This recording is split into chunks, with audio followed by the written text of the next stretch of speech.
Locked On Podcast Network presents Locked On Sports Today.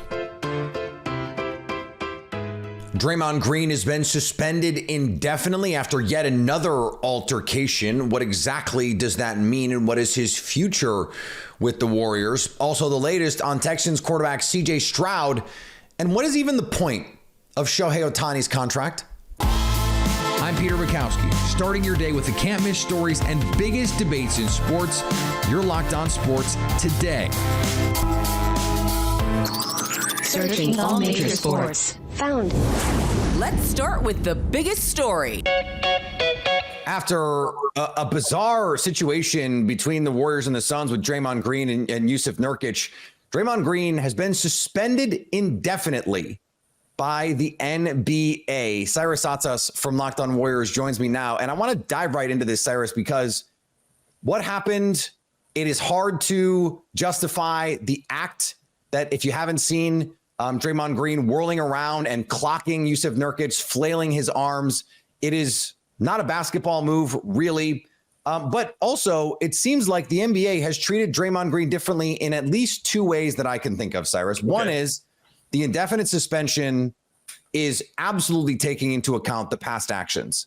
But also, this announcement of counseling feels like a recognition of his place in the game as a legendary player, that they're saying, look, we want to help this player, not just punish him. When you heard about the suspension, what was your reaction?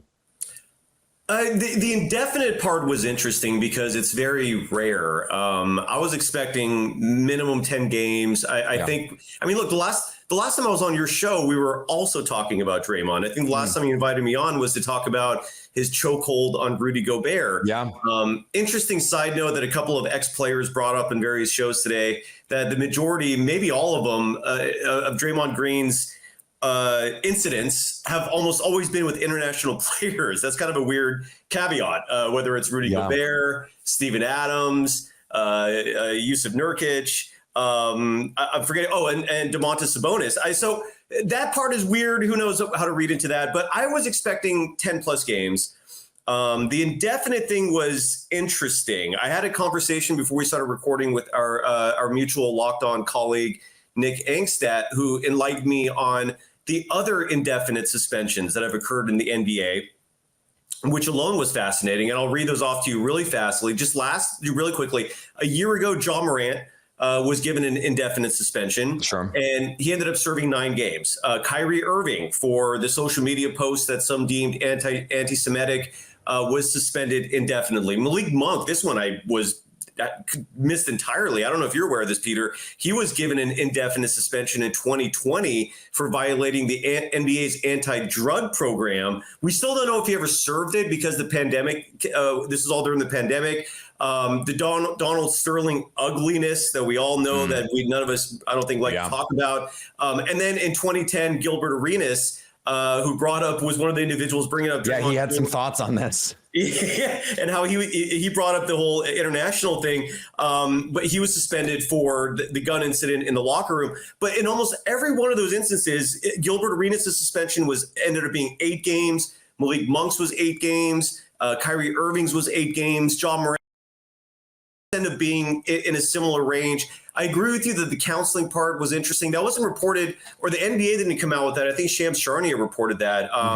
Good reporting by him for revealing that part of it. But look, this is the first time I've seen, when it comes to Draymond Green's antics, all of Dub Nation collectively being disappointed, collectively voicing their disapproval.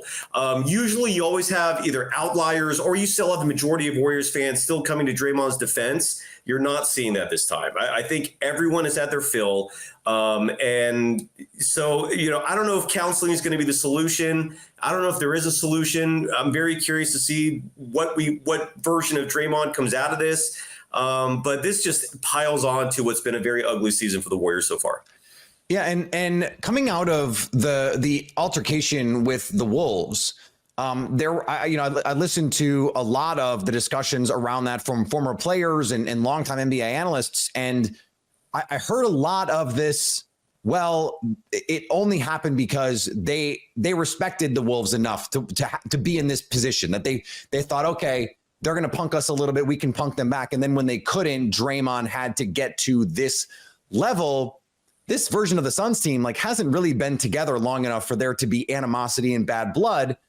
Does this feel to you, because now we're talking about multiple occasions now this season, that any of this is related to the fact that the Warriors are not playing the way that we expect them to be, and that Draymond, although he's still, when healthy, a very impactful player, is certainly not the same guy that he was, in his apex prime for the Warriors?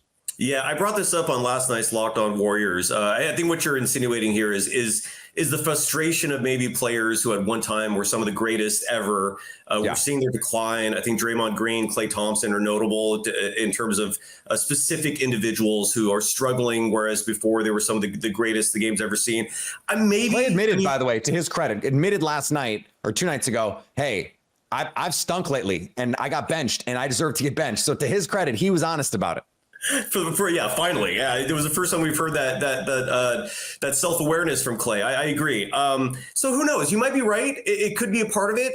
The whole thing was weird. I mean, the way you described it was funny. The punch. I equated it with Draymond doing a sort of ballerina spin with his arms out, and it just had the hand happen to end up right at Nurkic's face. It's hard to tell what's going on here with Draymond. I mean, look, he's always been like this. It's not like this is anything new from him. It could be a combination of things. It could be frustration in what you're saying in terms of decline in play.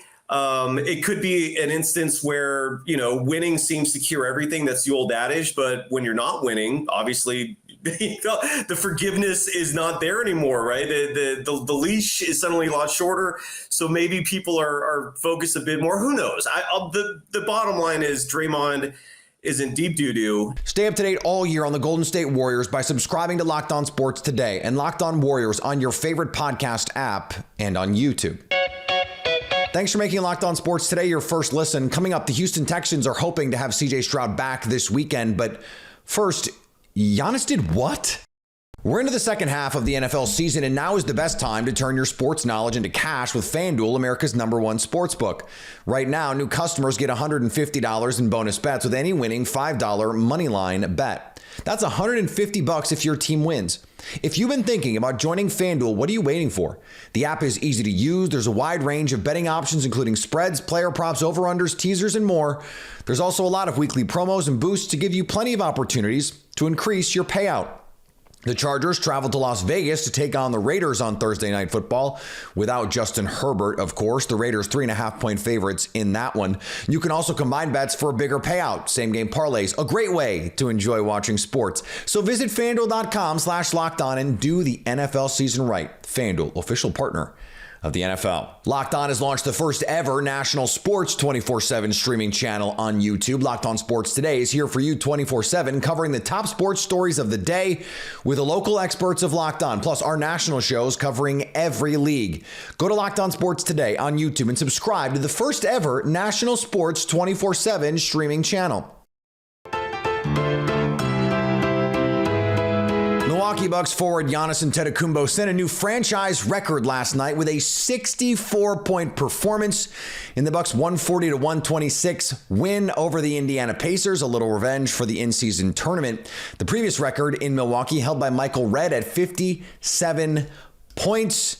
This is not even the first time Giannis has gone over 50 against the Pacers this season. He owns at least scoring against the Pacers, though they lost that last game when he scored 54 against Indiana earlier in the season. The Bucks get a monster win in this one.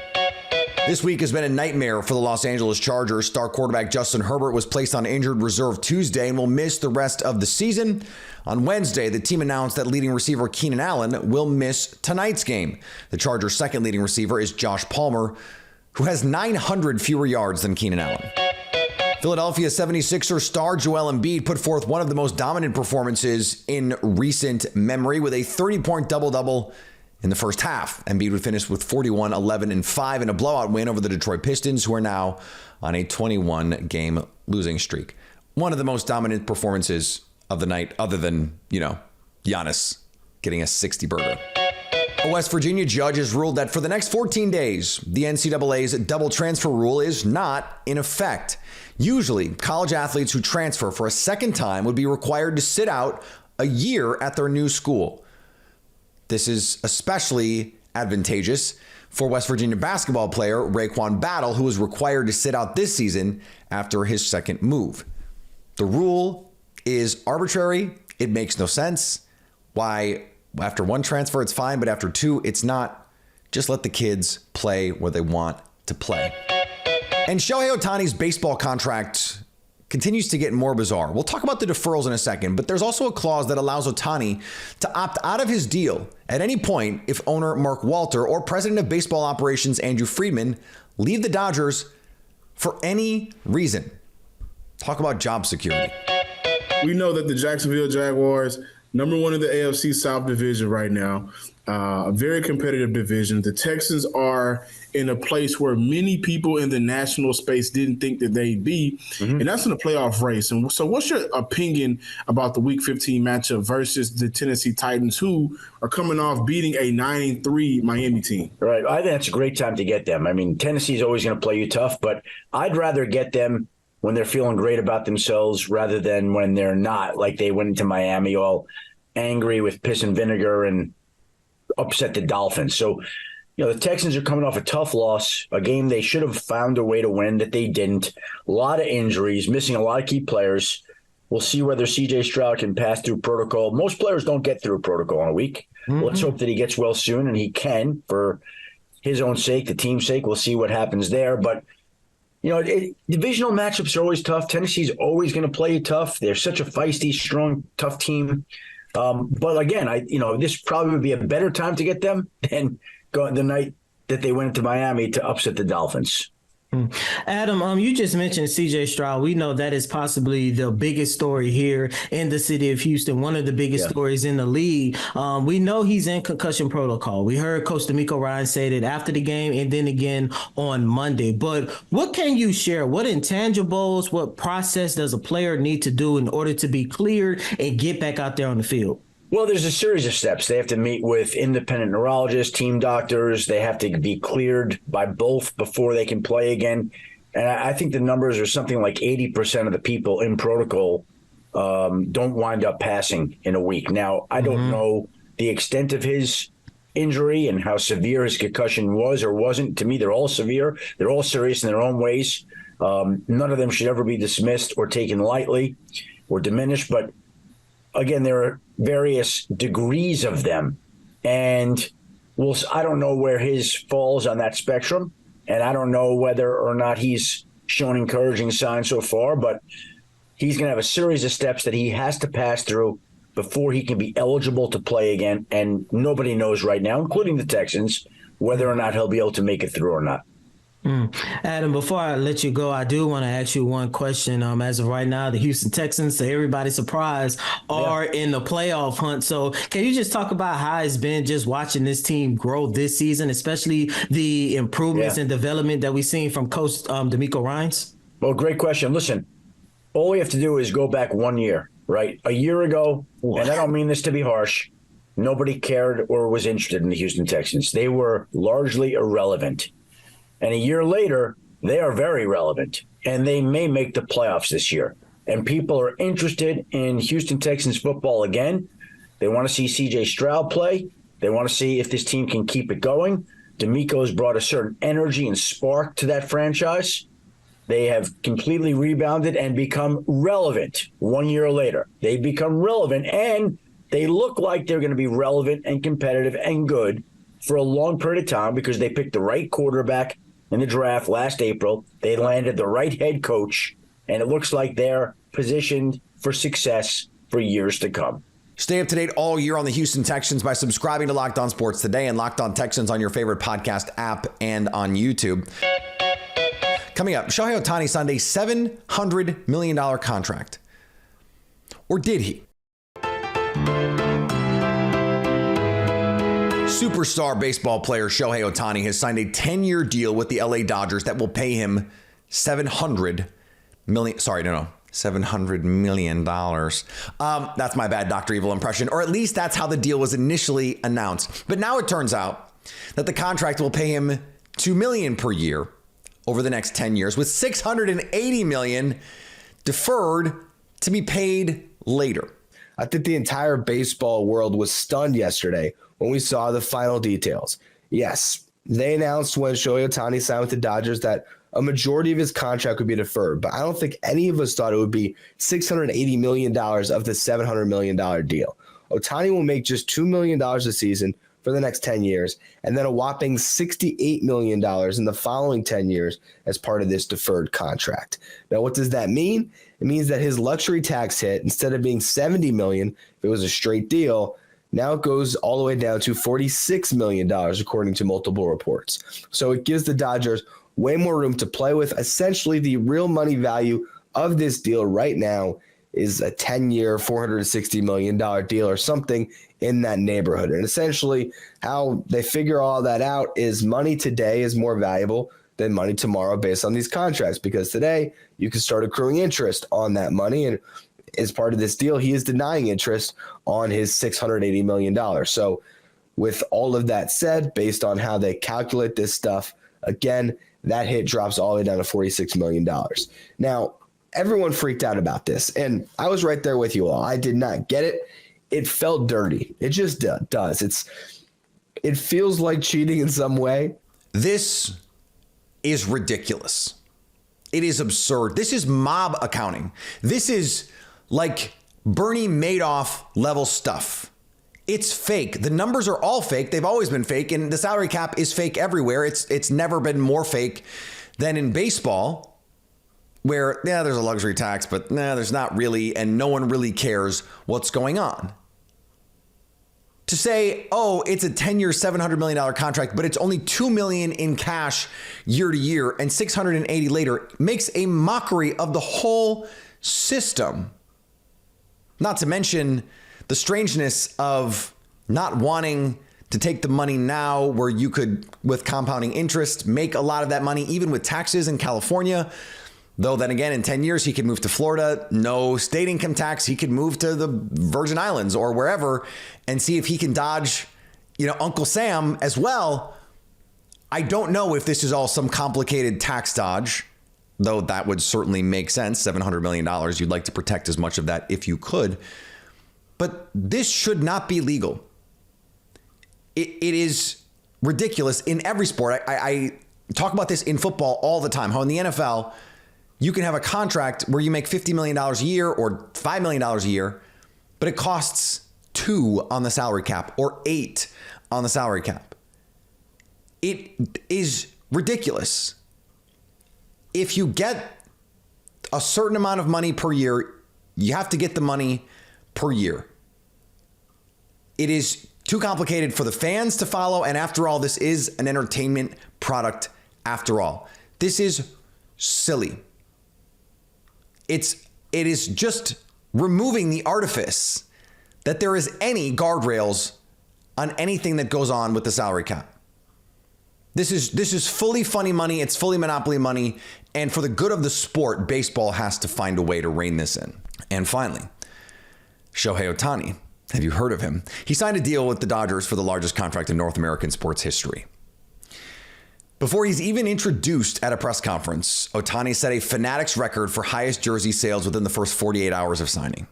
The real question now is, what number is higher, the amount that Fanatics made in those 48 hours or the amount the Dodgers will actually have to pay Ohtani over the next 10 years?